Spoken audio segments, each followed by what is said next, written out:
Hello ladies, I'm Deena Margaret, your health coach. చాలామంది diet plate prepare చేసుకోవడానికి ఇబ్బంది పడుతున్నారు, కన్ఫ్యూజ్ అవుతున్నారు.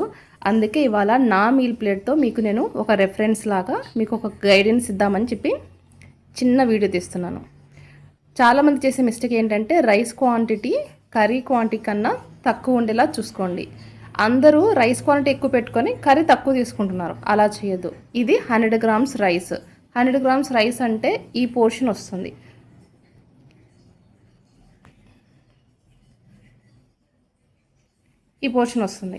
రైస్ కన్నా కర్రీ ఎప్పుడు ఎక్కువ ఉండాలి, ఎక్కువ ఉండేలా చూసుకోండి. అలాగే కర్రీ అనేది ఎక్కువ గ్రేవీ టైప్ తీసుకోకండి. ఇక్కడ నా కర్రీ వచ్చేసి పన్నీరు, క్యాప్సికము, టమాటో కర్రీ తీసుకున్నాను. ఇలా మినిమం 2-3 వెజ్జెస్ యాడ్ చేసుకొని ప్రోటీన్ ఉండేలా చూసుకోండి. అలాగే ఒక రా వెజిటబుల్, అలాగే స్టీమ్ చేసుకున్న వెజిటబుల్, దీంతో పాటు నేను రైతా తీసుకున్నాను. క్యారెట్ మిక్స్ చేసుకొని 1/2 కప్ పెరుగు తీసుకున్నాను. ఇలా తీసుకొని తింటే మనకు ఆకలి వేయమన్నా వెయ్యదు, ఎలాంటి గట్టి ఇష్యూస్ రాకోకుండా హెల్తీగా ఉంటుంది. ఫస్ట్ వచ్చేసి రా వెజిటబుల్ తీసుకోండి, దాని తర్వాత స్టీమ్ చేసుకున్న వెజ్జెస్, దాని తర్వాత మీరు మీల్లోకి వెళ్ళండి.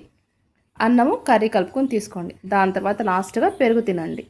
ఇలా తింటే మీకు ఈజీగా కడుపు నిండుతుంది, ఆకలి వేయమన్నా వేయదు మళ్ళీ నెక్స్ట్ మీల్ వరకు. సో ఇలా ప్లాన్ చేసుకొని ఇలా ప్రిపేర్ చేసుకొని తీసుకోండి. చూసారా ప్లేట్ ఎంత కలర్ఫుల్గా ఉందో? ఇలా అరేంజ్ చేసుకోండి ప్లేట్ని కూడా.